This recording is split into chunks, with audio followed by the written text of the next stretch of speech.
They bout to look at the shit that I'm on. Why don't we get in topic? Crew looking like Pentatonics, locked in, recording in tropics. In the East Big 3, Big Bronzy B, way good, he working on optics. Talk biz while smoking exotics. We lit, never thought about it.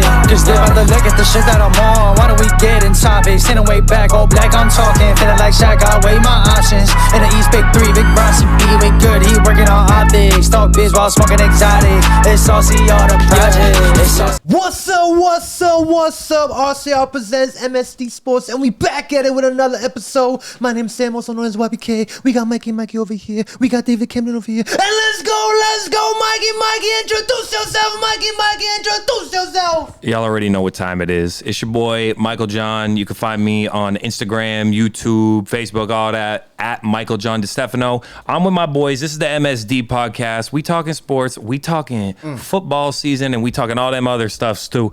Let me send it over to my boy. Yes, sir, Camden. What's up? What's going on? It's your boy Camden Lee, a.k.a. Mr. Club Paradise, and I am with the greatest trio ever assembled, MSD Sports. Ooh. Can you believe it, guys? It is episode 44.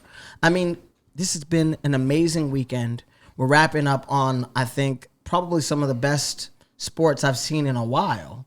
And we got a little bit of an agenda today. YBK. Yes, sir. What's going on, baby? Talk to me. Yes, sir. MSD Sports, episode 44 agenda. Let's get it. MLB. We're going to talk about a signing that, we all going to relate with over here.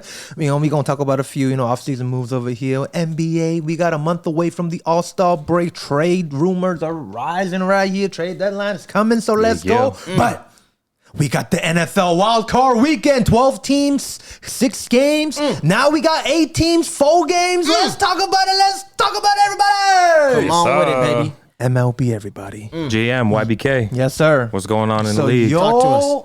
Now he's an ex-Red Sox, everybody. We've been talking about him all off season long. Mr. Alex Bregman signs with the Chicago Cubs on a 5-year, $175 million contract, everybody. Let's talk about this. How do you guys feel about this one? Oh, why? I mean, I thought Bregman was going to stay. I thought, he was a good addition, But again, I felt like he just couldn't handle the pressure in Boston. So, I mean, he decided he wanted to go to Chicago. Fine. I mean, I don't know what you're winning over there. I don't know what you're trying to do. But I guess, couldn't handle the bright lights at Fenway. I'm a little disappointed.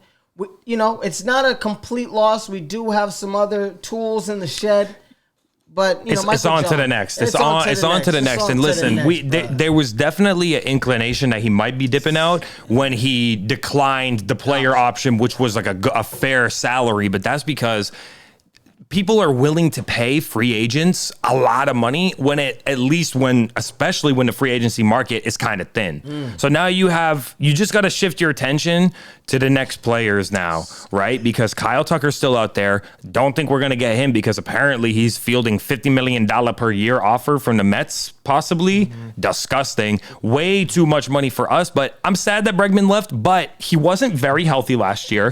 He's a great piece, don't get me wrong, but is it impossible to fill the space that he left? At least we got who is it, Mayer? Yep. Marcelo Mayer, and we have Christian Campbell. If we can make a run at Bo Bichette and he's willing to play second base or third base, it doesn't matter. We can move someone else. If he plays third, we move someone like Christian Campbell can play second base. I don't know exactly how it's going to go. I just feel like it's okay. Plus, Eugenio Suarez is still out there, who it's like, is it a little bit of a downgrade from Bregman? Yeah, but I don't feel like it's too big for us to get over. No, not at all. And I mean, my question is, and YBK, like, Michael John just said, we felt like that amount of money for Bregman is a little bit too expensive for me. Do you feel like that was worth it? Because in my mind, I'm like, if he was trying to do 170 for the Red Sox, I felt like that was too rich for our blood. Yeah, 175. I think they gave him 5-year 175. Yep. Is that what it is? Yep. So $35 million a year is a lot for Bregman. Like, he's nice, don't get me wrong, but he's a little bit older and he's coming 32. Off an injury-riddled year. So I almost feel like it's better. It was in the best interest. I know it hurts, but you know what? Lick your wounds and move on and get another player that's out there. He's not the only player that reached an impasse with his team because, as I understand, the New York Yankees have not been able to secure Bellinger yet. What's the latest update, YBK? Yes, right now, Bellinger's playing diva right now with Scott Boras, and the Yankees haven't not signed him. How diva-ish are we talking? Do we know what in what ballpark? Full scale Mariah Carey. I think he wants like the 35. He wants 35 a year? The 35, 40, nearing like Bregman's I just don't think so, bro. I think we offered him like a 31. That's not bad. But I don't know if he's going to take it. And I think we're slowly kind of walking away from Bellinger's re-signing here because he's playing diva here, and we're like, we have to kind of build a team right now. We're in trouble. The Yankees haven't made any offseason splashes except re-signing our old players, like our players we had before. Yeah, maybe the focus will be health. If you don't get players, you got to focus on people coming back healthy. I mean, we have to rely on rookies or something now. Yeah.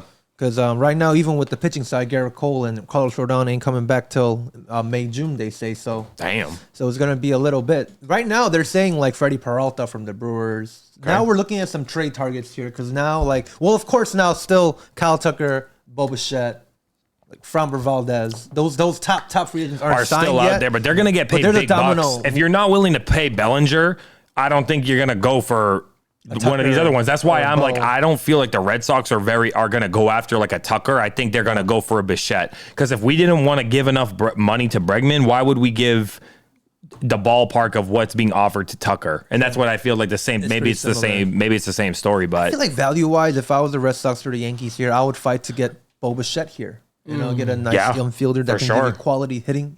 It's not all about the home runs and the RBIs, but it can also gotta be a good teammate too. You saw the way that his energy with Vladdy through the postseason for Bichette, and smoke him if you got him. Like they got the money, I would spend it if it's me. Mm-hmm. You can't. It's not gonna. You can't save it. I guess you could save it. The organizations are making plenty of money. The Yankees and Red Sox. So they're just hesitant right now, and it's like, do we want to pay the extra tax threshold? Yeah. Make that mark. That's what the Cubs are doing right now. To answer your question, I feel like the Cubs right now are trying to bolster to win the National League. Yeah, which is the Dodgers. So signing Bregman, you have Pete Crow Armstrong, pretty good now. You have Shada Imanga, your ace there. These Cubs, Nico Horner's over there. You got Dansby Swanson over there. These big contracts, So Cubs are like a big market team in a way. Yeah. You look at it in terms of like baseball too now. So, but what's going on with the other moves? Because I'm not sure who else is up for, if we can't sign someone, who can we trade for? Like, who do we have? And I heard that there might have been a pretty big trade too, some trade rumors and some big trades over this last week. Yes, a lot of trades have happened. And we all know this man. Mr. Nolan Arenado got traded to the Arizona Diamondbacks. I mean, he is 34 years old, but he does give you that defense. Yeah, he's getting older, but that's like Did he win MVP before?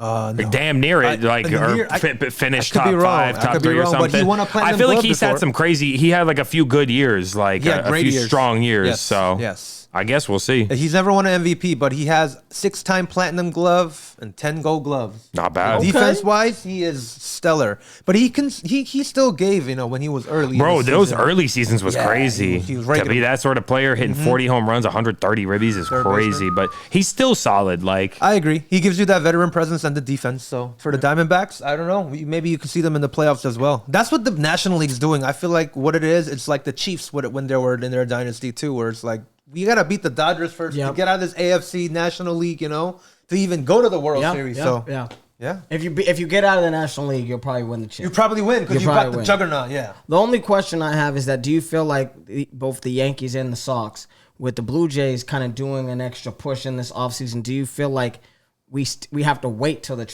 trade deadline, or do you feel like we have to do a trade before the offseason? One of us has to get, each of our teams has to get one of those big name players left, no matter how you spin it. Unless the rumors about Skubal being traded, you might have to save the Bellinger money and just say, I have to eat it and try to replace it with a lesser hitter so I can have the money to afford the contract instead of getting like a rental. Like if you're going to trade for a Skubal or a really good player, can't be a 1-year rental. You got to lock it down. You got to get that trade and get the extension. Got to get the extension. Yeah, you have to. But it's like hard for the player too, because it's like you're entering a new city. Like for Skubal, if you go to Boston or if you go to New York, you're from Detroit coming into East Coast, and then you're gonna sign like a 5-year. It's kind of tough, Yeah, I hear you. But as a player, it's like he doesn't have much of like a minus, because if you're a team, you're a 1-year rental. Yeah, we gave away 5 prospects to the team, but there's no guarantee he might not come back. That's true. Yeah, it's true. So, I mean, Paul Skeens is like another trade target too. But he said they said he's not going. The Pirates shut it down. Yeah, I think. They're not gonna let him go. Because I think no way. Theoretically, if he was traded, I think he would have 3 years of control in the team. Yeah. So that's like a lot of value. Yeah. So we're not going to see Paul Skeens in Red Sox or the Yankees or the Dodgers. No. Maybe a school ball, because that 1 year rental, the Detroit Tigers can kind of be like, hey, I'm willing, Yeah, we'll see. But you're not going to get a lot for that is the thing. Like if you're a team that's going to try to make that move, I wouldn't make it this early unless you're going to be able to re-sign him or have the money to offer him a contract at minimum. True. You know what I mean? Yeah. That's what the Red Sox knew when we was getting Bregman. We knew it was like Yeah, it was a player friendly, and that was the incentive of him coming to our team last year. So it's all good. I say no love lost. He contributed positively to the team, but he also missed a lot of games. So I'm not tripping. Saying. But Well, one thing I can mention is like Juan Soto. Like we gave Michael King. Like we gave decent major leaguers, and we made it to the World Series. We didn't win, but we made it there with Soto. It was close. Close, but Schoolboy can give you that Cy Young though. Yeah. I'm waiting for the next big domino to fall. So I feel like once like Tucker gets signed or Bellinger gets signed, everybody else is gonna get signed, right? The domino is gonna happen, and all the trades are gonna happen after that. Yeah. So we'll see. See what happens. Yes. GMYBK, he will be waiting. I'll be right here on the right wire, here, wondering what's up. Exactly. Come on with it, baby. Yes, sir. Whew. Is that all we have for MLB? Is this a, it's a little splash. Just a little wet your Yeah. whistle type situation. Nope. I mean, guys. We're moving on to one of my favorite games. Not my favorite, but one of my favorite. We got the NBA. There's a lot going on. I mean, both of our teams are not really doing great as they were doing a couple weeks ago when we first were talking. And then two, GMYBK. Yes, sir. Someone got traded. Yes, You know sir. what I mean? Yes, we were sir. talking about hopefully us joining for a triple. Someone got traded. What's going on with that? What happened? He was a Atlanta Hawk. Ooh. Mr. Trae Young. No. Leaves Atlanta and goes to Washington and joins the Wizards, everybody. No. So let me see this right here. Who did he get traded for? That's the $1 million question. Yeah, I don't know who they gave up, because I'm sure the Hawks should have gotten a lot, right? I mean, here it is. Well, he wasn't going to really re-sign, so they kind of just got something for nothing. So they got CJ McCollum and Corey Kispert. Okay. I think both teams got something out of this. 2 NBA players, not prospects or picks, but yeah, I feel like you can get some value. It works for Atlanta, because Atlanta's going in the direction of the young talent, Jalen Johnson, True. Zachary Rizichet, Yep. Nikhil Alexander-Walker is in town, and he's like one of the point scorer contributors. They don't really need a Trae Young necessarily, because all these guys are versatile with the ball. Like Jalen Johnson, I think is the main focus, the talent there. And CJ McCollum brings the veteran presence that's needed for a young team. How old CJ is? Mid-30s, right? Yeah. He's got to be 35, right now, I'm looking at it 34. here. CJ's going to be basically a rental. He's going to be a free agent after this season. Okay. But Kispert just started his 4-year, $54 million rookie extension his first year. Okay. So they have that value. Kispert's not bad. Okay. Yeah, for a rookie extension. Can shoot some Yeah, so that's threes not and bad. got something. And then I think Trae, it works for both, because Trae fits well in Washington right now. Yep. He could kind of be the floor general and lead that offense. So I feel fine with this trade. I don't know if he's playing tomorrow, but I might be seeing him play tomorrow night. If he is, I don't know if he's not ready yet. He's still marked as out. yeah. Okay, we'll see. This is a good lineup. Not solid. Yeah, Alex Sarr, I think, has been a bright spot for the Wizards this year. He's been playing well, the correct development you want to see in the sophomore year for a player. And they got some decent young players, like Keyshawn George having a decent year, definitely made another step. Bilal Coulibaly's pretty serviceable. Bob Carrington, like they have some decent younger players, but Trae Young will be decent there. He knows how to dish the ball. I mean, he did average like 11 assists last year. So I'm just wondering what, like, as a player, like Trae Young, like what does he really like add to your team other than assisting? Because I shooting. Feel like, I mean, but I feel like the last couple of years he's been so quiet. I think like we thought he was, not on same par as Steph Curry, but they were like, oh, it's 2 great shooters. And I feel like the last 2 to 3 Maybe he ain't years, happy or something at Atlanta or something. You think that's what it is? How can you not be happy in Atlanta? You're I don't making know. Money. There's all this stuff going on. Talk to me. He's still a good shooter, but I think it went from being like averaging 27, 28, 29 and like 7 assists to you average 21, 22 and 10 assists, 11 assists. Because if we look at I will say like stat wise, and I know you guys love it when the stats look nice. Trust me, he's been good, because I've had him a few years of these last few years in like fantasy basketball, and I'm always pleasantly surprised surprised with how he performs. Like he 28, 26, 25, 24. Look at his stats last year: 24 points per game and 11.6 assists and 1 steal. So quiet. It's quiet. I mean, quiet. Bro, that's ridiculous. I'm saying. Bro, 24 points and 11 assists is like. I'm saying this is amazing, but I'm saying I'm not. Quietly, it goes under the radar. I feel you. It goes under the radar. Sorry, I'm like, no. I did not. No, it is quiet. No, you're totally right. You're totally right. It's a quiet 24 and 11. You don't hear him in any of the MVP mentions. You don't. You know what it is? You don't hear him in. Oh, we won the top 5 guards in the league. You just don't hear. Because he doesn't make the playoffs. Did he win like the All NBAs? Second team, third team at least. I think he's might have made one. My guess would be he would have made a second or third team All NBA. He had that one run where they went to the Eastern Conference Finals, and that's kind of been it. Because if you don't go into playoffs, you gotta really be up. You gotta really be up. You got one. That's what I'm saying. Third team, that's it. Yeah, that's what I was thinking. He's a third team. That's why I'm like. But bro, like. But that's what I'm saying. You look at 26-10. It's a competitive position. Crazy. Point guard's a competitive position because it's like an amplified position, and think about who you competing with for those 3 spots. So 4-time All-Star, I think it's respectable. I just think both teams get a thumbs up from me on this trade. I think it's fine. So I agree. Yeah. Might be another point guard who's being moved, and I'm really interested to see what happens. I've been holding him for too long where he's taking up precious space on my fantasy team, but I want to see what's going to happen with him. What team do you think? Well, Ja Morant, there's rumors here that I've heard. The Heat were interested. Miami?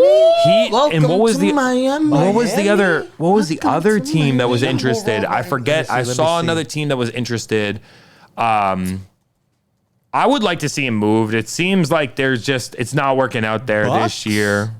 Bucks is interesting. Listen, you know what I mean? What? Blazers? I don't know. Miami? My cousin didn't say nothing about going gang on nobody, so I don't know. He didn't talk about shooting them up in Milwaukee. Yeah, I mean, it would be a good addition for anyone because I know he's been a little bit hurt this year, but I think this last stretch of him being hurt is like, let's preserve him because we might need to trade this boy. I was gonna say maybe he's not. Because look at what just happened to the Mavericks. Yeah, maybe he's not really hurt. He cost a lot. Well, even like he was hurt for a hot minute. He came back for those few games and he put up like a 20 and 10 game, which is like, okay, that's Ja. And then he put up a 40 piece. And I'm like, okay, so he's obviously still got the potential. It's sitting there. We just need to see there's a disgruntled employee, and I think he just needs to move on. Yeah. That's what it looks like to me. But he can give you that 27, 26 potential, you know? Yeah, well, so it's not like, he could be the star. A couple years ago, we was supposed talking to be about the face of the NBA. Bona fide star, He's supposed to be the face of the NBA. He wanted to go gang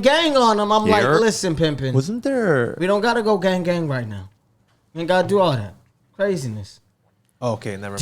Do you think Ja Morant added to Milwaukee could be something? Yeah, instead of being out of the play-in, they're in the play-in, maybe. Wow, that's how you feel. You don't feel like he adds anything into it? No, this goes from being a non-playing team to a playing team. That's like, you know. I mean, yeah. I feel like definitely. Right now, though, let's be honest. What have been the bright spots on Milwaukee? Right? Think about who's been playing good for them. What position? It's them guards, bro. That's true. Ryan Rollins has had like a breakout year for sure. Not to mention KPJ after moved past the drama, goodbye to Houston, and now he's playing too. So I don't know. I'm not really, even though it would be an upgrade because it's an all-star, I'm not sure that's the area where I feel like they're faltering. Yeah, exactly. I don't know about the Bucks. We'll see. They went and got Cole Anthony in the offseason already, too. So now it's like, you went and got all them guards just to go in on Ja? It depends on how little you have to give up. If you only have to give up a little, of course, go ahead. Two guards and a pick? That'd be fine by me. I'm cool with that. Mr. Jimmy Rollins leading the team in steals. Yeah, would you give up Rollins and a pick? I mean, I guess, but I like Rollins this year. Rollins? I feel like he's been looking good. I feel like he learned from the white boys over there in Milwaukee. I feel like he's looking good, this year. So I don't know. I mean, I'm not really sure anything can save Milwaukee. Bring good value to the trade, though. That's what I'm saying. For Ja. That's what I'm saying. The Grizzlies the gut. Yeah. I think Ja needs to change the scenery. I would like Ja there in Miami. I would like him in Miami because I feel like to have someone with some bounce and someone who can run the point as like more of a traditional point versus Who's Davion Mitchell. Davion, he's like a shooting guard. He's good, but he just not like Ja, bro. I'm just being honest. He ain't Ja, but Ja, who would you give up for that though? I don't know. Maybe a pick or two or so. Maybe someone younger. Yeah, who would you? Because the big guys, if I'm them, I'm JJ. right. You know, I exactly. I feel like these are the people that are really. Who the Grizzlies want? I'm sure they want value for Ja. They want value. Well, they need something. If it's not going to work with them anyway, you need something. You got to see which and team. Also for the Grizzlies, it'll be a big pay cut in a way. You give away like a $35 million, $38 million contract. Yeah, that's a lot of money. They'll give some money to them too. You need to give some money. We'll see. We'll see what happens. Yeah, that's interesting. Oh, guys, I'm looking at the division. I'm looking at the standings. My Lakers were 3 the last time we spoke. Yep. Now they're 5th. Yep.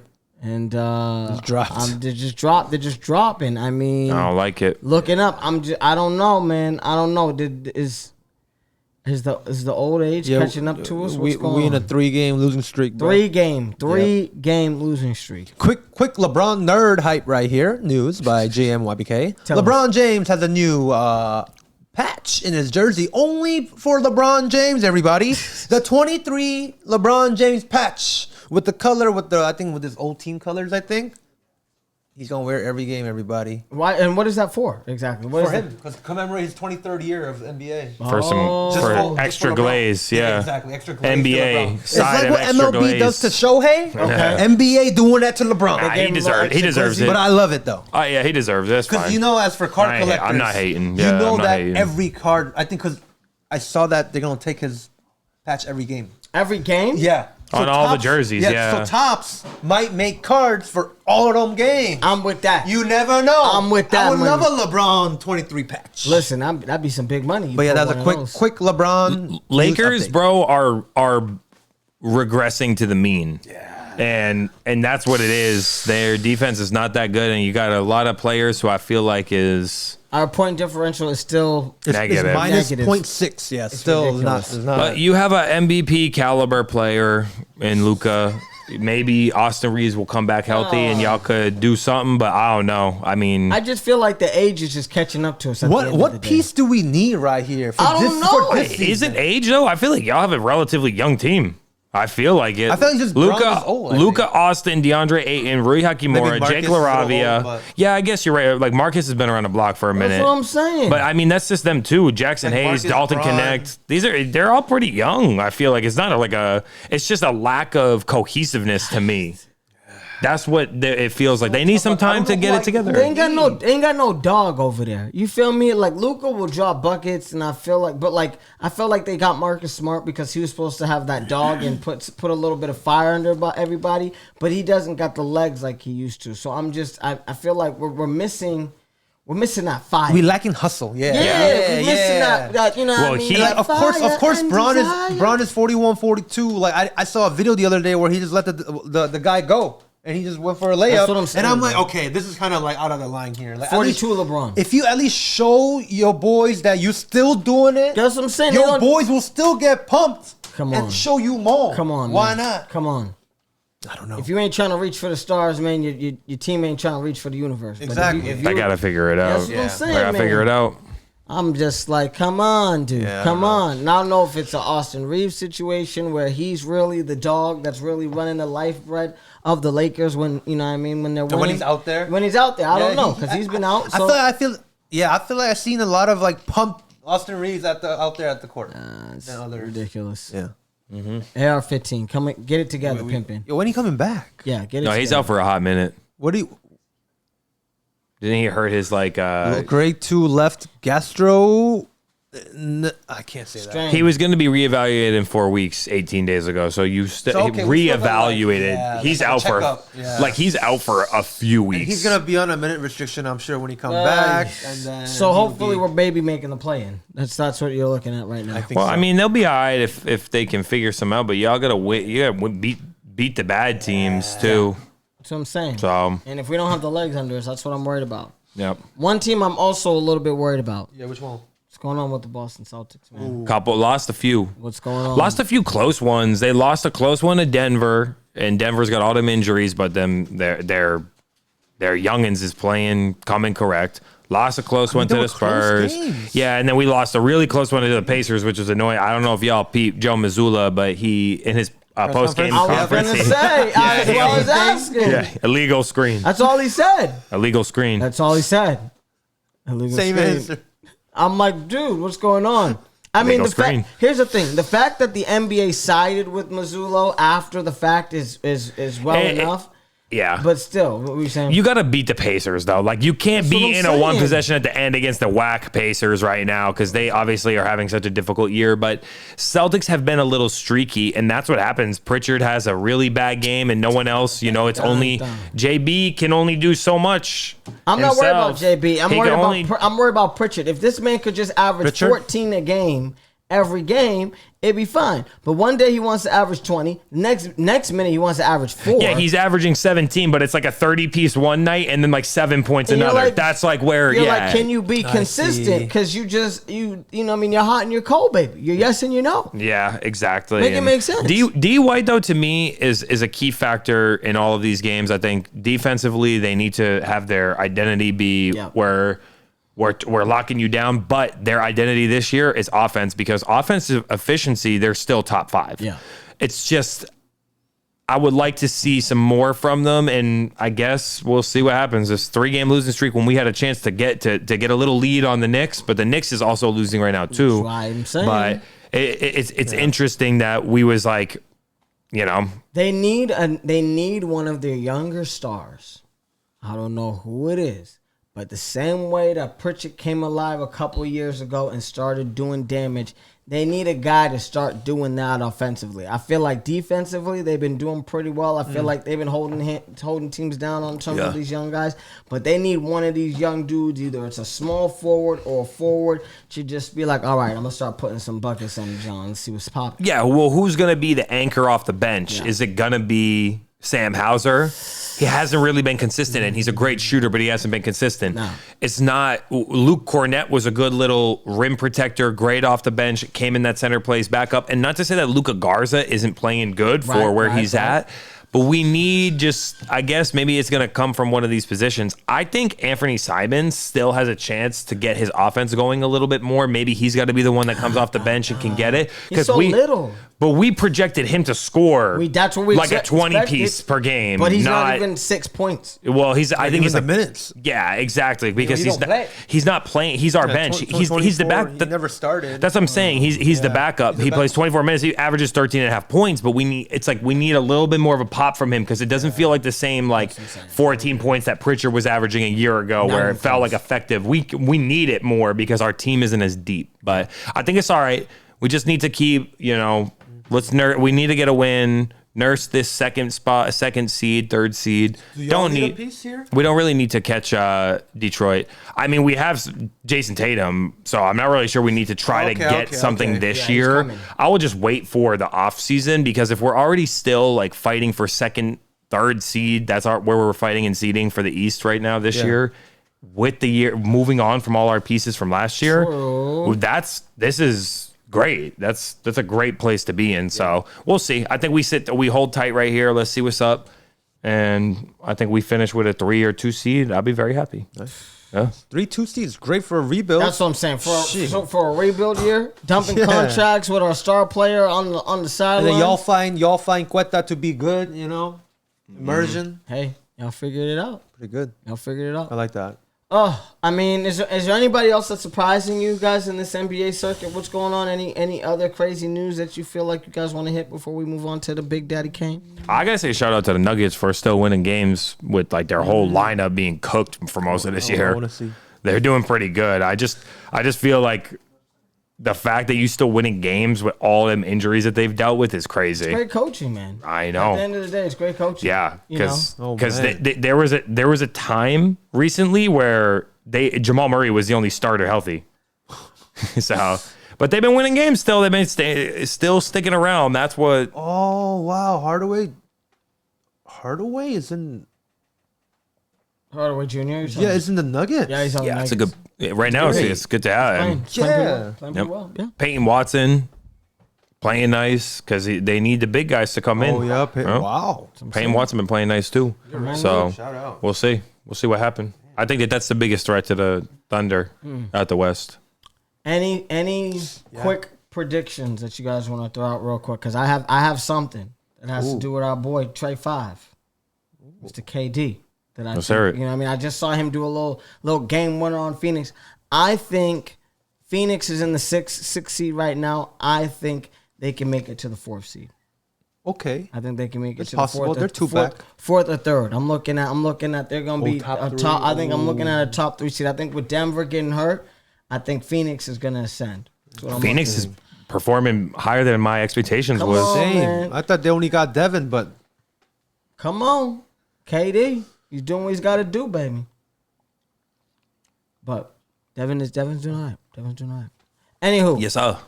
Guys. All right, well, from the association, we move to the league. Let's get it, baby. Come on, guys. It's a big weekend, guys. I don't know what you was doing this weekend. I don't know where you were at. I know we had, GMYBK, he had to praise the Lord on Sunday, so I understand his situation. However, Saturday, Sunday, Monday, it was a glorious weekend. And when I tell you the NFL was back in full succession, the NFL playoffs was back in full succession, and it was Wildcard Weekend, baby. Guys, we got to start it off with our hometown team right now, the Los Angeles Rams. Yes, sir. Played the Carolina Panthers. I mean, Michael John, you have been talking about the Panthers, I think, all year, saying, hey, don't sleep on those Panthers. Hey, don't sleep on those Panthers. And you know what? The Rams were a 10-point favorite in this game. Did you watch? How did you feel? Talk to me. I think everybody predicted the Rams to smash them, and they barely escaped. But a great drive at the end to win the game. That's all you can ask for in the playoffs. Game-winning drives. That's what experienced quarterbacks do, and that's what experienced teams do. And I feel like that was the biggest difference here. I feel like they didn't sleep on them. The Carolina Panthers just knew how to match up well with the Rams. And I got to say, if I'm going to give you a few takeaways overall, thumbs up on Bryce Young. I like the way he actually took a step forward this year. Still think he needs to unlock a couple things, but I'll give him a big thumbs up. And shout out to Stafford, possible MVP of the league, because tough early part of the game, but stay with it, kept moving the ball, and did what he needed to do. And Puka Nacua, wide receiver 1. facts. In the league. Of the league? Of the league right now. Yeah, of the league right now. Yeah, I feel like this wild card.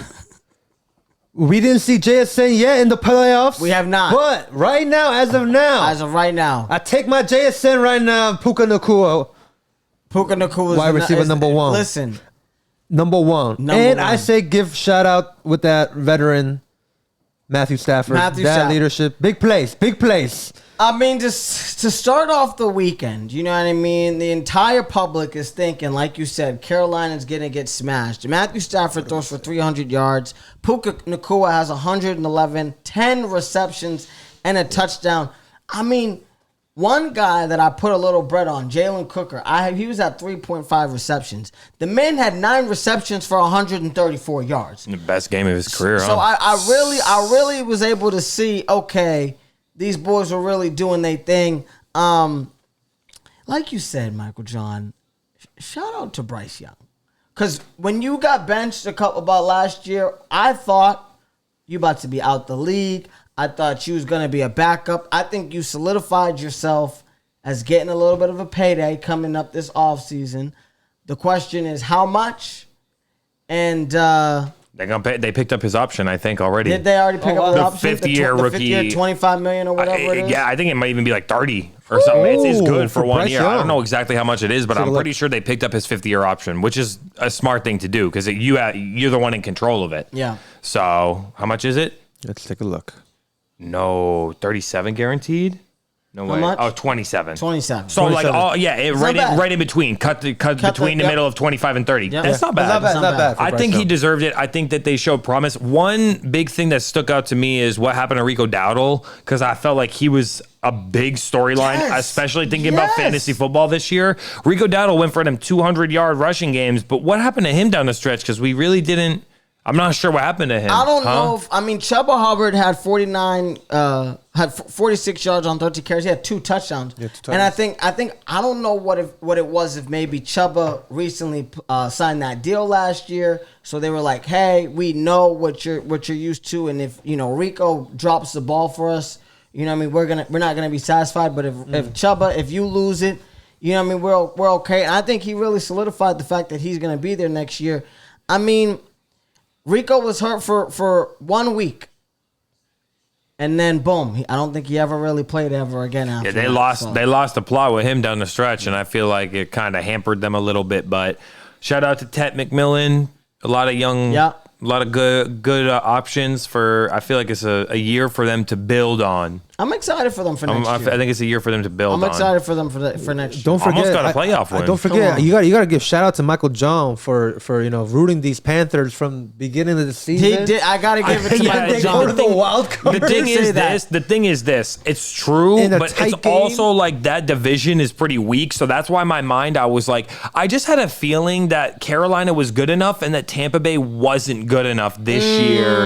Because I remember they was like, I think the first time I predicted Carolina to go to playoffs, they was 4-4 or 5-4. Yeah. It was about halfway through the year, and they barely made it as an 8-9 team. So it's not like they really dominated it to make in. But shout out to them, and hey, making it to the playoffs is making it to the playoffs. For real. I think the Rams did what they needed to take care of business, but now they move on for the Bears. One of the biggest games I think for a different challenge. Yeah, for a very different challenge. Very, very, very different challenge. I mean, like you said, Puka Nacua is wide receiver 1 for right now, but I think there's a couple more. Is there concerns? Is there concerns that the fact that they gave up 31 to the Panthers, or is it because the Panthers figure something out because they also put up close to? I think they put up 31 on them when they played them earlier this year too. I think the Panthers, when it comes to Matthew Stafford, just know how to play them, and they match up really, really well. They match up on man-to-man extremely well with extremely athletic corners. No, but I mean, why the Rams defense give up 31 points? The Rams defense is giving up 31 points to everybody. They've given up 31 plus to Detroit. They've given up 31 plus to the Panthers twice. I don't think the Rams defense in terms of is that's really a concern though. To look on, I might be concerned. That's what I'm saying. I just feel like that's if I'm looking at the Rams, like they did take care of business, but what do we like? I'm thinking like I'm a little concerned that we're giving up. Are you comfortable with the offense? Like the problem. Here's the thing, right? Okay. If you score, you gotta hand it back to Matthew Stafford. That's the problem. So even if you score, sure, you score 3, I'm gonna score 7. Okay. You score another 3, I'm gonna score another 7. You score a touchdown, I'm gonna score a touchdown. I'm gonna always get the ball back. I don't know, man. I don't know if you're always gonna get the ball back. I'm just saying that's my concern because like if you give up a touchdown with 2 minutes and 30 seconds left, like you do in this game, you're down 27-31 with 2 minutes. Like good on Stafford for making a drive against the Carolina Panthers to win the game, but you're not. I don't think you're doing that on the Seattle Seahawks. Yeah. Let's see. I'm not sure. That's my one. I'm just unsure. I feel confident in their offense moving forward. I don't feel very confident in their defense. That's what I came away with after watching this game. So, but shout out to Matthew Stafford. Yeah. Shout out to Sean McVay too. For real. He's always winning games, getting to the playoffs, winning games. The offense is always schemed up beautifully. Yeah. I mean, I know I've been on the Drake May train, and I'm still saying Drake May. However, I do think this game kind of put a little bit of a oomph. Yeah, just a little bit. Only because I think the guys were really talking a lot. The game he had before, he didn't play so well. So I think coming in the playoffs and really putting a little oomph on it, I think people are gonna be like, "Ooh, that's." You know what I mean? Let me show you how I've done it. I see. I can see that. That was the first game of the weekend, huh? Yes, it was. Yeah. Well, what was the second game of the weekend? Because I'm trying to figure out who playing each other. Listen, it wasn't 1. It wasn't 2. 3 times these teams have played each other in the last 5 weeks. 3 times. Okay? And I don't know how this mug did it. But you know what I mean? Michael Jordan has an affinity for these quarterbacks that kind of do these things. They put on their cape in the fourth quarter and make throws that nobody else, other than maybe my man Bo Nix, be throwing from time to time. Mahomes. Or Mahomes. Mahomes. That's what I was thinking. The Bears beat the Packers 31-27 in the Thriller of Manila, number 3. Caleb Williams, man, I didn't see this coming. Is there something going on in the NFC that when a rookie comes in, they just make a playoff run? I'm just confused. Talk to me. Because this game had extreme repercussions after. So I'd love to know you guys' thoughts. And is it a Ben Johnson's win? Or is this a Matt LaFleur just fallout? That's a great question. You know? I mean, first off, that's the Packers crumbling for sure. That's what happens when you don't have Micah Parsons down the stretch in the fourth quarter. Like, you need someone to get in there and make a play. Really make like a momentum shifting play, especially when a team is a fourth quarter team, a come from behind team. That's what you get.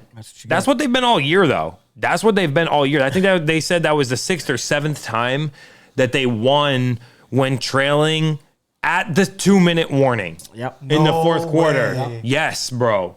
Yes. And this year, when they're trailing by 10 points in the fourth quarter, it's 3-3. Their record. Every other team in the NFL is 3 and like 160 or something insane. Like that. It's crazy, but that's their identity. So am I surprised? Genuinely, I am not surprised. Really? What did we see happen the last time they played? Same song and dance is what I feel like. They didn't finish the game. So I'll tell you a few things that I thought. I thought Jordan Love played a great game. He had another Jordan Love game. Yes. 4 touchdowns. 4 touchdowns. Yeah, for him. Efficiency, threw the ball around the yard. I think the lack of being able to have an established running game was a big part of it. That was a big part of the lack of being able to end a game in the fourth quarter. And there's just something dynamic about the Bears when their backs against the wall and they need to get it done. And it ain't pretty, I'll tell you that. No. It's like the pretty plays are so great, and then like the simple routine throws is not good for Caleb Williams. It's crazy to me. But he didn't really have a great game. No. He had a great fourth quarter. No. That's it. But it's enough. It was enough. I mean, he threw for 361 yards, 2 touchdowns. Colton Loveland had 8 receptions, 137. I mean, he loves the tight ends. He loves his tight ends. DJ Moore got that nice TD at the end, though, got involved, and I think they need something because Rome Odunze been dealing with injury for a lot of this year. So it's like you don't got that. You got Luther Burden, who's a great draft pick that they had this year, but is that going to be the key piece that separates you? I think you just get lucky, and Caleb Williams unlocks these insane plays. It makes these insane throws in the fourth quarter, and I don't know how he be doing this. So Caleb Williams, basically, you said at 361 yards. It says he that is a franchise postseason record. Sheesh. For the Chicago Bears, and is one of the biggest fourth quarter scorings in 25-6 in their playoff history. Yeah, it's amazing. So yeah, pretty crazy.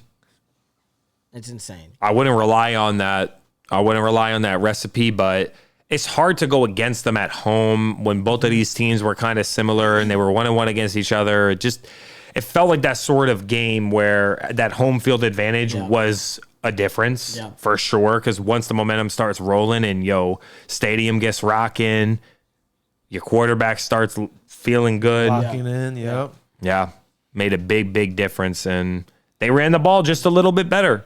Didn't have to be an outstanding run game, but they ran the ball just a little bit better. Just a smidgen. Yeah, yeah. So that was a great rivalry game. I'm actually glad because this is the team that the Rams are going to have to go play. 100%. Yep. So I like it because we can think about, I like that we get to... At Chicago. We get to exactly see this one because I feel like there's some flaws on both sides, and I'm really excited to see. Yeah. You know what sucked was that kicker missed an extra point. Yes, he did. That screwed them because they needed to get... You can't get a field goal at the end of the game. Had to go for touchdown. Had to go for it. Right? Wow. Doesn't that suck? So it must suck. I think the kicking has been something that, you know, I mean, we'll talk about in later games. The kicking has been something that has been, you know, and even last week, the kicking has been something that has been not abysmal, but has really been deciding a lot of these games. And if you can't kick the ball, you don't take these points. I love that you said take the points, because I think like it's okay to miss a kick here and there, but I do think it's important in the playoffs, and we'll circle back to that idea. I totally agree with you on that. So yeah, I mean, the kicking game was important this weekend, and it really showed. I mean, we had those Saturday games. I think it really was a doozy. It set off the playoff weekend for an amazing sight, and you know, I mean, I'm really excited. I'm really excited to see this next game, Rams and Bears. We will hold off on our predictions. Yeah, exactly. Let's recap these games, and then we'll look at the upcoming matchups. Exactly. You know, we had to start it off. You know, Sunday morning was a big one. Sunday morning, I thought, honestly, to me, it was probably going to be the game of the weekend. Only because I felt like both of these two teams were really matched up against each other. And I felt like both teams really had a chance to pull this one out. But Superman puts on his cape once again. Michael John, the Bills beat the Jaguars 27-24. It was Superman versus the Prince. That was a good game. I felt like the Prince held his own. Talk to me. I mean, is it just me? A couple of turnovers, but yes. I think so too, because they got the game, they took the lead in the fourth quarter. Not that much time left in a game. That's all you can ask for. Yeah. I think this was a great playoff game. This was a great playoff 100%. Game. We saw the Bills do what they're used to doing in the playoffs, taking care of business in the early rounds. For real. I mean, I think I was really nervous kind of coming into this game because, you know, I mean, there's a very light first quarter. You know what I mean? I think it was 0-0 still going halfway through the first. And I'm like, okay, what's going on here? I thought it was going to be a little bit of a thriller in Manila. I thought we were going to throw some haymakers. We talked about a little bit of the kicking game. And in this game, there was a situation where it was 4th and 2, and the Jaguars are on their own, are at the opponents, you know what I mean, in the red zone. And Trevor Lawrence knee just touches the ground ever so slightly. Yep, I'm literally sitting there with my boy Black Jew Kid. We're talking about the game, you know what I mean, chilling, doing our thing. And he said I would take the points. I said I would go for it. Yeah. Unfortunately, I lost, and I ended up. I think honestly was the tail sign of the game right there. Yeah, Cam Little he broke the record this year for longest kick in NFL history. Yes. So. No disrespect to Cam Little. He has the 2 longest field goals in NFL history. What is it, how many yards? 68 yards and 67 yards. Come on! Yeah, because before it was Justin Tucker with a 66. But he missed one before halftime. They had that miraculous play. Shout out to Parker Washington, who had a great game. Phenomenal. Young. It wasn't even BTJ who kind of was popping. And then Jacoby Myers was a little quiet. It was Parker Washington popped off, and he was their second wide receiver drafted this year. It was supposed to be Travis Hunter, if we all remember, who went down with a knee injury. But Parker Washington looks good, so shout out to them. I think that missed kick before half was big.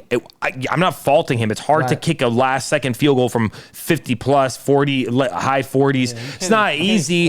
But then when the point differential is 3, it's a playoff game. Them points are so important. So think about that missed kick, and like you said, a failed 4th down conversion where you had a chance, an opportunity for points. You might rethink it. The analytics say maybe it's a high 50% chance you got to go for it because you're more likely to win the game. It helps you in the long run. But sometimes it's not always about what the analytics would say. It's about what the play, what the game, the feel of the game calls for in the moment. 100%. So you can't analytics don't replace like human intuition. And it was a close game. But shout out to them teams because it was a little bit boring in the first half. 100%. And then it was they turned it up in the fourth quarter. It was another one of them games where both teams scored like they both scored twice in the fourth quarter. Yeah. So and went back and forth, taking the lead from each other. It just wasn't enough. Just not enough by the Jaguars, but I don't think they should be hanging their head. Not at all. I think that there was a few times they needed to make a stop on third down where like Shakir shimmied out and hit a spin move and converted it, or Josh got a little bit, made a good scramble and then put him in a short situation when if they could have made one or two more plays, maybe. Just didn't happen. I mean, wasn't in the cards for them yet. I got to be honest with you, Jacksonville. You guys had a top 5 pick last year. Okay? Top 5. Okay? And when we had a top 5 pick too, so I understand. But the fact that you guys were fighting toe-to-toe with the Bills, and I'm talking toe-to-toe, like not they got lucky. Like you literally was making Josh Allen pull out every stop that he could to win this game. Shout out to y'all. I think Trevor Lawrence really has been earning his money recently, and I think the drafting, the GM, listen in Jacksonville, I'm loving what you're doing, pimping. Keep it up. I can't wait till next year. Glad that they got an offensive coach too, because Liam Cohen kind of unlocked the offense a little bit 100%. More. Bills are still vulnerable in the run game because they was giving up chunk runs and like little dump offs to. Exactly. The running backs, even though Etienne became more of like a better catching back as the season progressed, I'm not really confident in that Bills rushing defense. So let's see if RJ Harvey can do something. But shout out to Buffalo for making it. But my opinion is that Jacksonville had no pressure here. It's his first year. Let's see what they can do. House money. Buffalo's is Super Bowl or bust. Like how many years we're watching what's happening in the coaching landscape. It's a Super Bowl or bust, and I feel like it's a Super Bowl win or bust maybe, because Sean McDermott can't keep doing this. Like if you telling me Harbaugh and Tomlin are having to leave, I'm sorry, but McDermott, man. I mean, you mentioned a little bit of teams and people getting fired. You know what I mean? Even, Tomlin, who you just mentioned. Not fired, but it feels like it, though. It feels like But Matt LaFleur also got let go of his duties. After losing. I thought they were signing an extension. No, we gotta have to. You gotta double check. We gotta look this up. I've been hearing, that he's about to be on his. He's got 1 year in his contract left, but he met. He's on his. We're talking. You've been. He met with the president to talk about the contract extension. I think he needs some stuff. Talk to me. I think you need to give coaches some time. It's different when he's been there for a few years. I do think that there is a difference in the Packers situation right now versus like a Harbaugh or a Tomlin. And McDermott's like in the middle.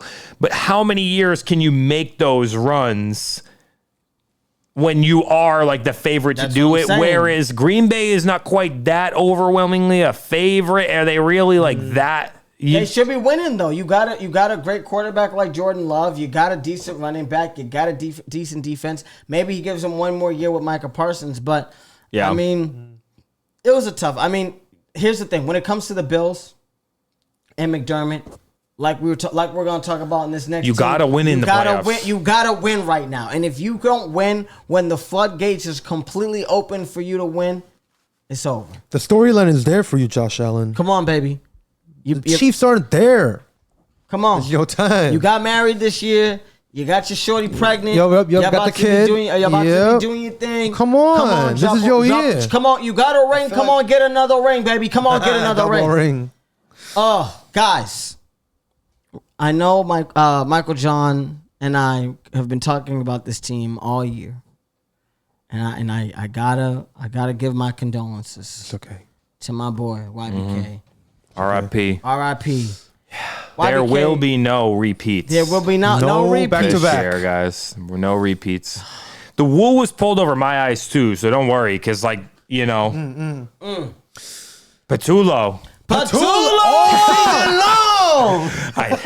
I knew y'all would have a big reaction to that. Patullo is gone. Gone.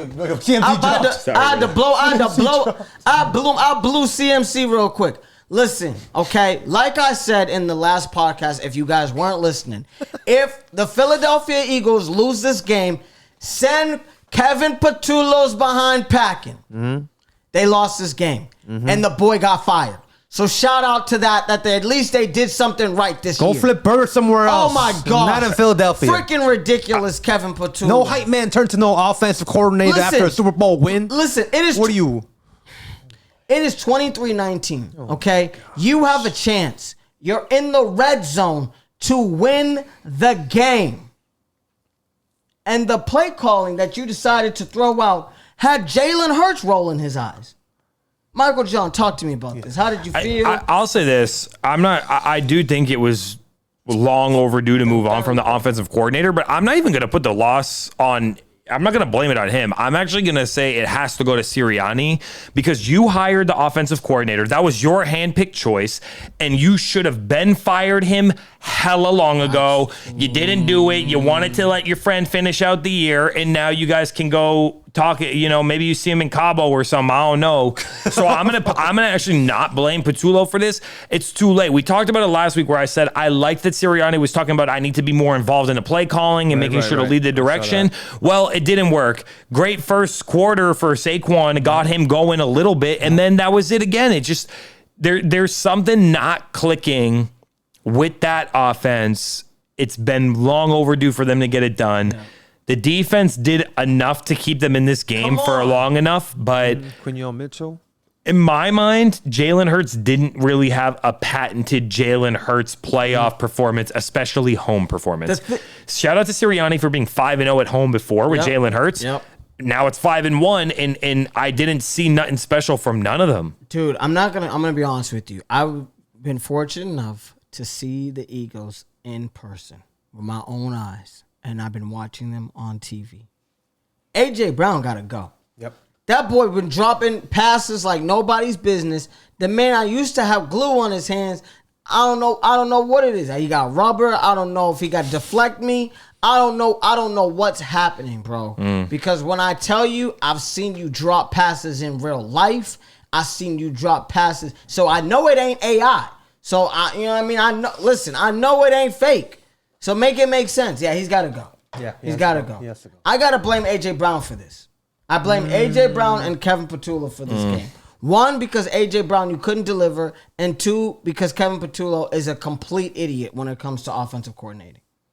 You said everything. Thank you. Yes. They just didn't try nothing different. I mean, Dallas Goedert was a bright spot for them. He had a rushing and a catching. Yeah, that's what I mean. And you just couldn't keep going to him. And I think that especially with George Kittle tearing his Achilles in the first, right? Quarter. And then they still go and do it. The biggest difference to me was, you don't turn the ball over, Jalen Hurts, but there's no explosiveness this game. Nope. Whereas Purdy turns it over, but he still, it was a little bit like a Brett Favre type, you feel me? I'm going to still just try to thread the needle. I don't care if I threw one or two picks or fumbled the ball and lost it because I was trying to make something happen. He still made the plays, did enough to make the one or two plays happen because you need the big players, right, to make a play unless someone wants to step up. Demarcus Robinson. Come on, baby. A 10-year veteran who's only had one other 100-yard receptions game. Only one other time in his career, bro. Come on, man. That's who you let beat you is crazy. And then, of course, shout out to Juwan Jennings. Shout out to Christian McCaffrey for making a beautiful catch. Come on. They ran that same play that they scored a touchdown on in the Super Bowl against the Chiefs a couple years ago, and they needed it. Sometimes you got to pull the trick out the bag.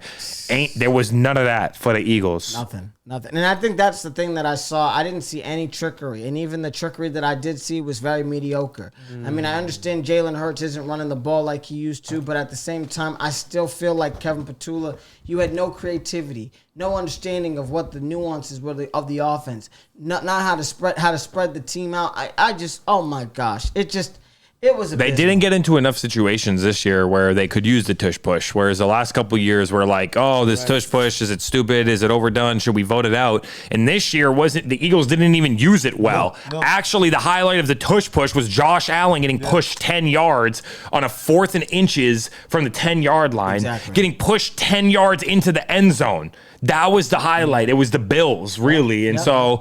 Listen, the identity is falling apart, and they're going to have to figure it out next year. And then shout out to the San Francisco 49ers because Kyle Shanahan, I know he's choked it out especially because I watched the Patriots. Yep. You know what I mean? We've seen it happen. We've seen it happen against the Chiefs.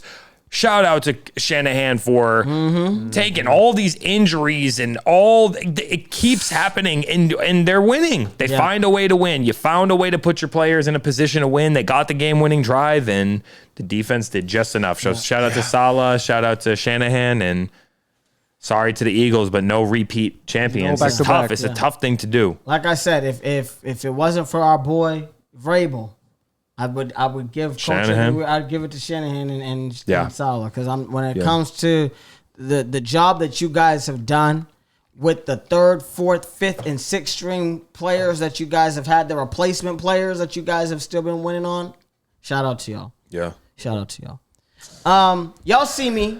Right, y'all see me rocking. I know many of y'all listen to us virtually. Y'all don't really get a chance to catch us, but please catch us on the YouTube. You'll be able to see us in real time. You'll be able to see our pretty faces. However, I know you might be hearing me, so you might not know what I got going on right now. I got, my number one stunner, my Patriots poncho on me. When the boy got the Patriots poncho on, there's only one reason the boy got it on. That means that the Patriots in the playoffs. And I was wearing my poncho on Sunday night, baby, for sure. We played the Chargers, a team that we all knew it was going to dominate. However, I was a little disappointed in a little bit of this game. I knew it was going to be a defensive matchup, but I didn't think it was going to be this much of a defensive matchup. 16-3, guys, talk to me. I know. YBK, you was still praising the Lord, but Michael John, I know you watched probably every snap of this game. How did you feel? What were you thinking? Well, there's a lot that happened in this game. A lot that I can go over, but this is what I'll say. Let's start with something. No excuses for Herbert at all for me anymore. No more excuses. I know the offensive line is hurt, but no more excuses. And shout out to the Patriots defense. Come on. Shout out to Vrabel for coming in and in 1 year turning this thing around and already getting us a playoff win. When was the last time the Miami Dolphins got a playoff win or the Jets got a playoff win? Can you imagine being in this division and being like, God damn it, like they looking pretty good and they're already back in the win column in the playoffs that quick. Back, baby. We back, baby. Seriously. So we can dissect a lot of things. I think the first thing we can talk about is the quarterbacks. Come on, please. Extremely disappointed with Justin Herbert. Actually appreciated Drake May's performance, and I think it was a bad first half and it was a great second half. I felt like the pick was I can't give it to him like that. It wasn't that big of a deal to me, so I wasn't tripping. You know what I mean? So hey, you turn the ball over in the red zone. You know what I mean? The Chargers scored 3 points. It is what it is. Well, actually, they didn't even score 3 points on that drive. I'm saying just in general. When he turned the ball, so he threw a pick in the first quarter. Sam went off I think it was Hooper's hands. Yep. It tipped. It was a tip going to Hooper. Yeah, that's right. Yep. It got tipped by the lineman going to Hooper, and they picked it off, and they had the ball at the 10-yard line because they had just punted it, right? So they had the ball at the 10-yard line. Patriots defense has been one of the worst red zone defenses all year, ranked 30th. 2 red zone stops by the Patriots. Perfect time for them to figure something out, huh? Because they got no points out of that drive. And it's exactly why I was saying to you earlier, points are at a premium in the playoffs, especially when you're in a defense, when you're in this sort of game. It's defenses that pride themselves on not giving up chunk plays and big plays. You got to take those points. And I thought when they went for it on 4th and they didn't convert early game, I was like, oh, we off the hook. Yeah, it's over. They let us off the hook so badly. So shout out that. And let's look at the first half for Drake May. 6 passes completed out of 15 attempts. Worst percentage all year for him. Worst percentage of a half in his career for him, and an interception. But second half, 11 of 14, $150 or so, a touchdown, a dime of a touchdown. So it's really felt like a playoff. That felt like a gritty playoff football game to me. Exactly how I'm happy we beat the Chargers this way. They thought we could rest everyone week 18. I told y'all last week, I'm like, that's disrespectful. And they gonna regret feeling like we could just waltz into Gillette in January to play in the cold and to go play against that. Good. I'm glad. Send your asses back to LA. Have a good summer. Justin Herbert, no more excuses for you. 0-3. I think there's only one QB who's had a worse QBR in all of their playoff appearances, and it's Andy Dalton. Dang. Then it's Justin Herbert. Wow. I get it. Okay. Good defenses.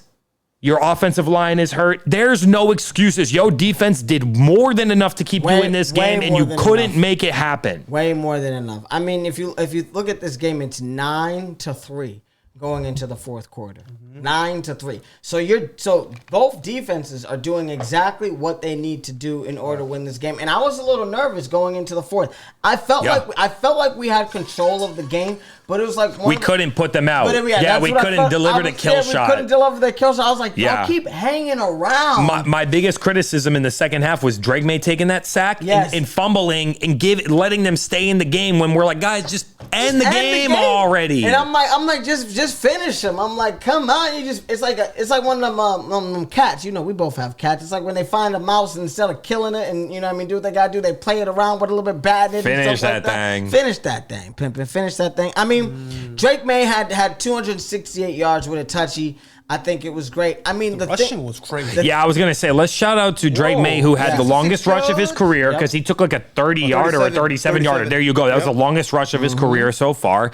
And he got it done because our running game wasn't particularly effective, but Ramondre Stevenson himself was very effective. Gangster. Great to see because this was a game that you can't run on the tackles. It's at or outside the tackles. Get those stretch. Exactly. It was more of like an inside running game. Felt like we need to really muscle each other. And Ramondre Stevenson is perfect for it. It's why I told y'all in the last couple weeks, glad that they're getting Ramondre back. He's back from injury. Get him involved because we need him. Because you need to have a complementary backfield. Perfect. Bad game for Travion. It didn't matter because you still get out there. And you know what my favorite play of the game was? Favorite play of the game. Travion Henderson's block on the touchdown pass. Oh, yes. Absolutely beautiful chip block. Yes. Without that, okay, you have a bad game, can't run, don't make no explosive plays. What a way for a rookie running back to make a mark in this game, to get that chip and allow Drake May to put a beautiful dime right into Hunter Henry's hands. You know Hunter Henry wanted to score on his old team. And shout out to the Patriots. I just felt like the whole vibe of the day was Patriots ball. Up to Milton Williams ending the game with a game-ending sack. Herbert, I'll say this. Let me talk nice about him. He took a beating on some of them. He got sacked 6 times. He took a beating. Bro, he got absolutely demolished on that fumble where he fumbled. Bro, they demolished him. They gave him the 1-2 piece on that. They really demolished him, and then Milton Williams wrecked him to end the game. They're like, they broke Justin Herbert. They really did. He kept getting up, and I like his toughness. I just think we can't put him in the elite status. Like, let's stop talking about Herbert as elite. He's a great quarterback. He's not elite. He's good. Yeah. He's good. Got a playoff win. He's a regular season good quarterback. Yo, Jaden Daniels got 2. Yeah. He's a regular season good quarterback. Drake May has 1. Andy Dalton has had a good regular season. What's it face? Mitchell Trubisky has had a wonderful good season. You know what I mean? Even Tim Tebow has had a wonderful season. He had a playoff win. And he had a playoff win. He had a playoff win. So until I see Herbert winning something, he's not even better than Tim Tebow. Yeah. You seen Milton Williams headbutt Vrabes? Oh, and then you got that was what we like seeing. Yeah, baby. That felt like Patriot way, like the new Patriot way right now, where they're being able to publicly and visibly have some fun, but they got that dog in them and the real excitement about we got something here. It's nice. I mean, I think the thing what I really like about Vrabel, I think he really learned his lesson in Tennessee. You know what I mean? He was there. He was really just kind of hard on some guys. He didn't really have the love and compassion that he has now. And I don't think he was playing with as veteran players as he is now. I think, you know what I mean? He had a rookie, Levis back then. You know what I mean? Even a young AJ Brown, he had a lot of guys. Tannehill, he worked the AFC 2 years in a row with Tannehill, which is crazy that team. And I know they had Derrick Henry, which is why you could really run the rock. gritty defense, and Tannehill was good enough. But Drake May is playing way better than that. Very different. I will say one storyline to watch out for is that let's see what happens with Gonzo, because Christian Gonzalez, who was snubbed from the All-Pro for sure, he went down. He took a helmet to helmet, so he's in concussion protocol. Let's hope that he's good, because we wouldn't have been able to blitz as much as we did if we didn't run man, because we was like, yo, we running man on you. Yeah. Y'all better, let's see if Quentin Johnston or Keenan Allen or Ladd McConkey can make something work, and they just couldn't. Our secondary was better. Yeah. So shout out to Davis, shout out to Marcus Jones, shout out to Hawkins, shout out to Gonzo, because that secondary allowed us to blitz the most we blitzed all year. I believe we blitzed over 50%, but it was good. They couldn't do nothing with it. Listen, we gonna run man as long as we can. Yeah. So shout out to the Pats, and now we get to host a home game. So come on. Congratulations. We're another one. We'll be all right. I ain't too worried, and we're playing. You know what I mean? We're playing the winner of this Monday night game, which, I mean, to be honest with you guys, there was a lot of money on this game. There's a lot of storylines on this game. A lot of people thought, oh, wow, this was going to be da-da-da-da Monday night, the night to cap it off. When I tell you, I felt like it was a snooze fest. Yeah, it was. For most of this game. I mean, I'm watching this game eagerly. It is the Pittsburgh Steelers playing the Houston Texans. We're so many storylines here. We got Aaron Rodgers playing C.J. Stroud in Pittsburgh. We thought, okay, wow, Mike Tomlin could be his last game, not sure. Could he make a playoff run? Not sure. It is 3-0 in the first quarter. Then it's 6-7 in the first half. In the third quarter, nobody scored. So when I tell you this fourth quarter, I was grateful for it to bust open. Now, it didn't bust open the way that I thought it was going to bust open. Yeah, well. But it was busted wide open. 23 points.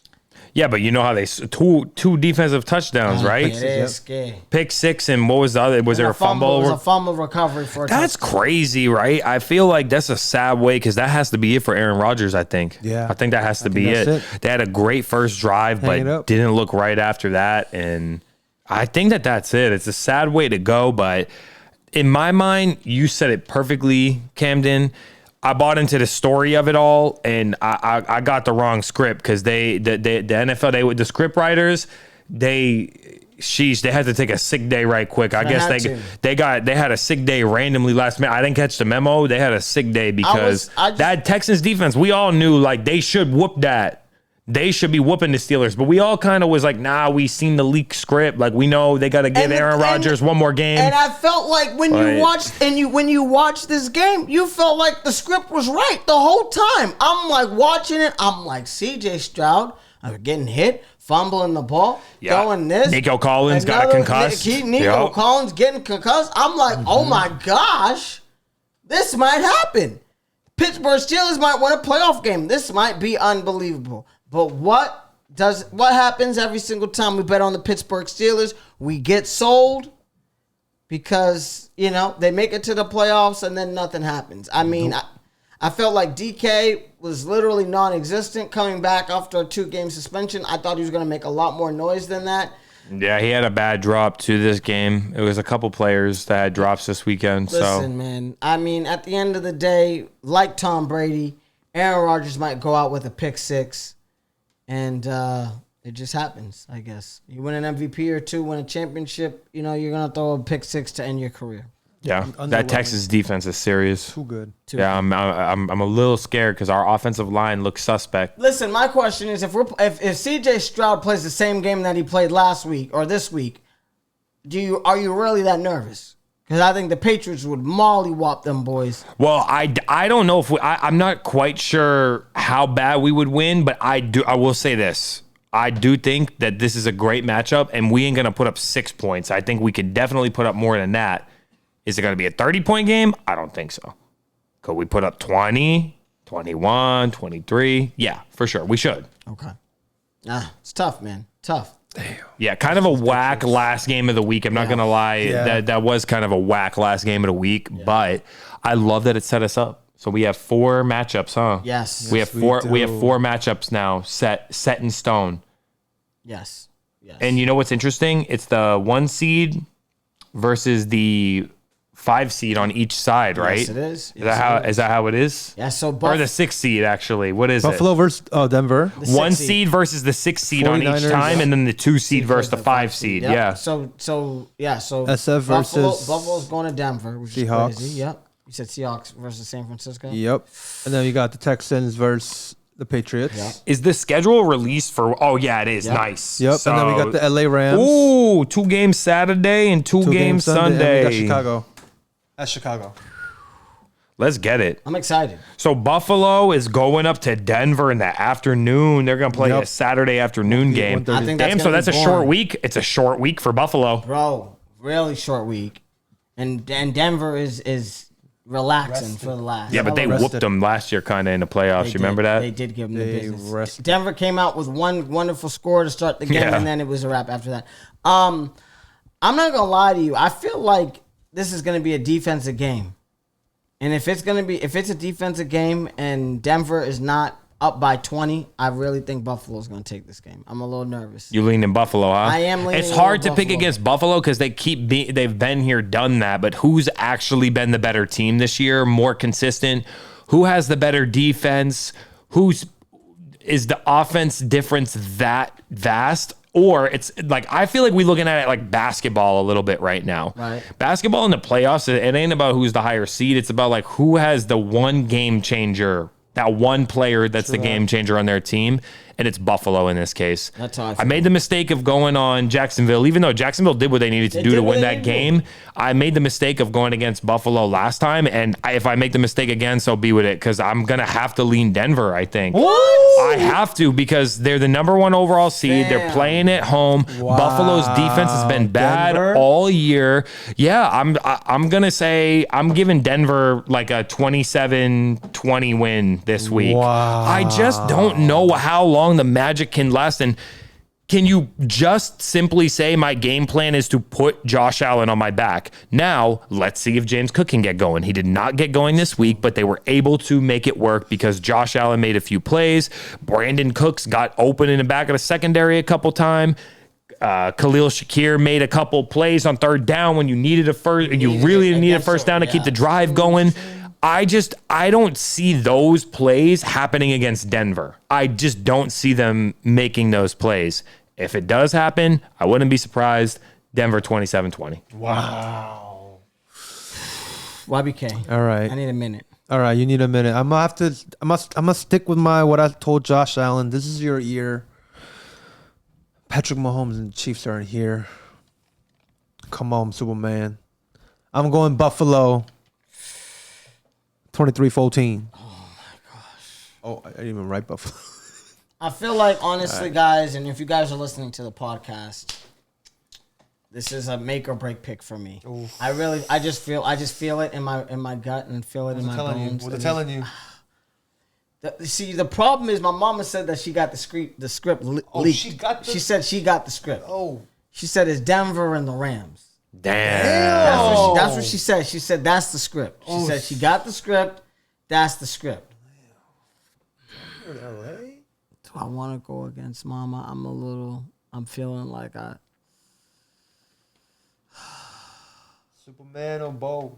Listen. Well, if you're looking at it that way, you got to give it to Josh Allen and that. If I'm looking at but it that Sean way, Payton's got a ring. It's Sean right? Payton And Sean against McDermott Sean ain't. McDermott, and I gotta go Sean Payton. So I'm going Denver 34-28. Wow. With a game-stealing interception on Josh Allen. You really think it's like a shootout, huh? I think would it be great to see like a 13-9 game at Josh Allen with the ball on the 30 or whatever, or the 20, and he's got to score in order to win.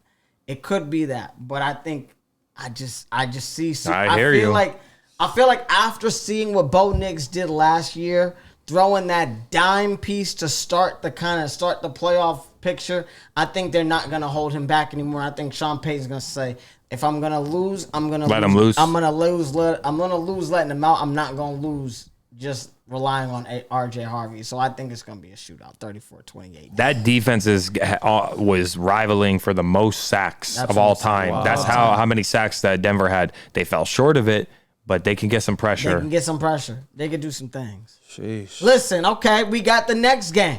All of these games are going to be relatively hard to pick. I think so. Well, we got the next one Saturday. We got the Niners and the Seahawks. Seahawks are fully rested too over here. Saturday night game, short Saturday week night, for San 5 Fran. p.m. Here's, Yep. here's the deal, and I'll go first on this. All right. I feel How you feeling? if Seattle loses this game, it's going to be because of Sam Darnold. And I'm picking San Francisco. Oh! 21-17. Wow. Okay. Close. A close game, 21-17. I'm picking San Francisco. I need Sam Darnold to do it again. Sam Darnold, if you show me in the postseason, because you showed me a glimpse of it, but Charbonnet and Kenneth Walker were really holding it down that game. You didn't really do much. So if you show me that you can do it again, then maybe. But I think the run game is stopped with San Francisco because they know it's coming, and they're playing man coverage. So let's see what happens. I just believe in Robert Saleh. I mean, I don't know what it is, but with that defense with Kyle Shanahan and Brock Purdy is changing my mind these days. I just can't believe in Sam Darnold until Sam Darnold does something. I can't do it. I can't do it. All right. I'll go next. I'm gonna have to lean to the Seattle Seahawks here. Okay. I have two reasons. You know, I chose JSN. I chose Puka, but JSN didn't play yet. We're gonna have to see his playoffs. But 49ers just beat the Eagles, so I can't go to the team that just beat my team. So I'm going Seattle. Seahawks gonna whoop them 49ers butts 32-21. Everybody. I like that. I gotta respect the San Francisco 49ers offense for sure. Okay. Because they keep getting it done. I like that. The thing is, how long can McCaffrey hold up? And Purdy will make some plays, but he's risky. He's like a little bit of a gunslinger. Yes. His mobility is great. It helps him make some plays, but Seattle's defense is well rested and they be flying. They coming in like missiles at you. And they got a good pass rush. I'm definitely leaning Seattle here. The reason being is because of all of those injuries on the defense and offense. No Kittle. I just don't think Purdy and McCaffrey can do it themselves. I think Seattle's offense is good enough. I really think the defense puts them in a good position, though. I see Seattle winning 26-17. I think it's a tough game This is another game that they've played each other within the last month. They played each other pretty well. Yeah, they held them to only 3 last time they played. So So let's get on to this Houston and Pats game. I'll easily go first on this. Okay, I feel like Michael John and I think we're aligned on this. Unless of course, I'm sure. I think we're picking New England 34-20. Ooh. I think it's gonna be one of them easy pickings for us. You gonna score 34 I against think them? that's a lot of points. On defense? Yeah, I think that's a lot of points. So I think I have to go the Pats. There's no choice for me but to go Pats, but I genuinely do think we'll win.